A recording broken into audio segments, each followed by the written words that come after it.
for some inexplicable reason, there is a lot of interest which has garnered on the internet on whether human trafficking as an offense, is it serious or not. Of course, there's no denying that there is serious or not, but a big question that has emerged is that whether false accusations of human trafficking can be leveled at a particular person. I don't know about the laws of other nations. I definitely do not know about the laws of this one particular European Union nation, which is in the limelight for this situation. But I can tell you about my experience of dealing with human trafficking matters in India. And the reason why I say this is, I put the sarcastic, inverted commas, is because of the kind of experience that I have in human trafficking matters. Of course, it is a very, very serious offense.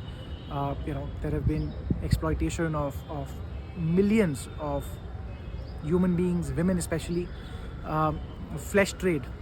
But I'm going to talk about how easy it is to level false allegations of human trafficking against a person if the police so want. This one case came to me about 5 or 6 years ago, in which there were a few women from one of the northern eastern states who were traveling to somewhere in the Middle East. They had procured jobs as housemaids, and they had approached these few, like I think 2 or 3 men, for getting them tourist visas so that they can go there and illegally work as housemaids. These housemaids, when they were, the women who were supposed to work as housemaids, when they went to the airport, they were for a brief period of time detained, they were questioned, and it came to light that they were not going as tourists in violation of the visa purposes, and they were actually trying to go and settle there as housemaids. What is interesting is that these ladies were let go almost immediately. The men who had helped them procure passports and visas for the purpose of this whole endeavor were immediately arrested and spent months in jail for the offense of human trafficking. When we applied for bail, regular bail, because these people were already in custody, when we applied for bail, these people were already in custody for several weeks, and we fought very hard. But the moment a judge looks at the allegation, section 317 in penal code, human trafficking, how can I give them bail? No. That's what kept happening. The Sessions Court, the High Court as well.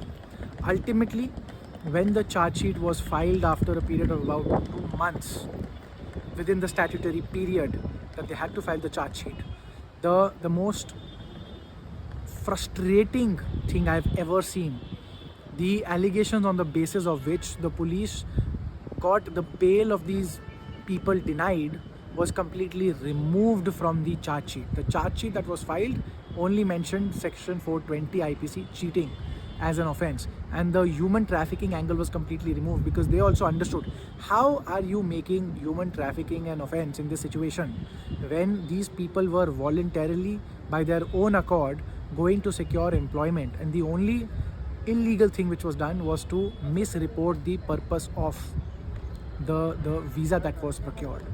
Another example that comes to my mind, this poor man reached out to me, said that he lives abroad in another country.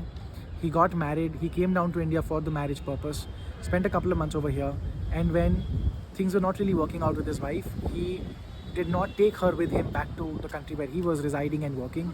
He instead went back by himself.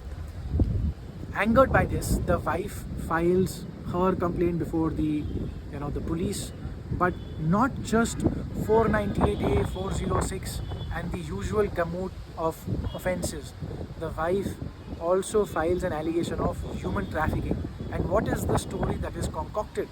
The story that is concocted is that my husband sold me to his friend, some random ABC person, and that person kept me confined and repeatedly raped me for several weeks.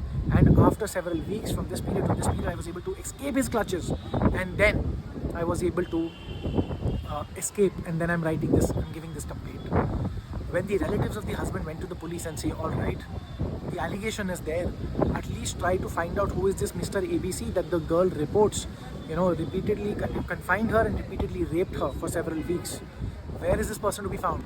And the police say, because of course the police know that this is a concocted story, the police say that we will not do anything in the matter until we apprehend the husband of the lady.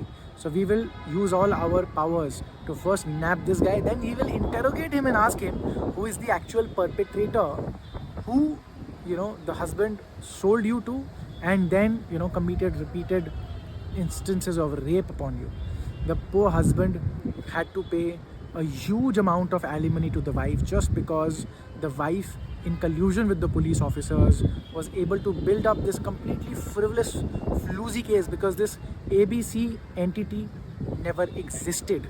This is the atrocious way anybody in India can face allegations and face incarceration under human trafficking law, punishable under section 370 of the Indian Penal Code.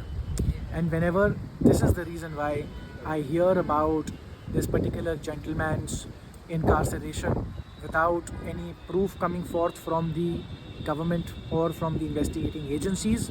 I do not know the whole circumstance.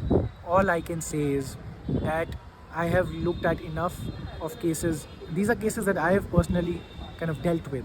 I've seen many more such situations happen, and that's why I think that whenever you see allegations of X, Y, Z offenses being leveled at a person, maybe, just maybe, especially if there is no proof to support that allegation, maybe you should take that allegation with a little bit of a pinch of salt.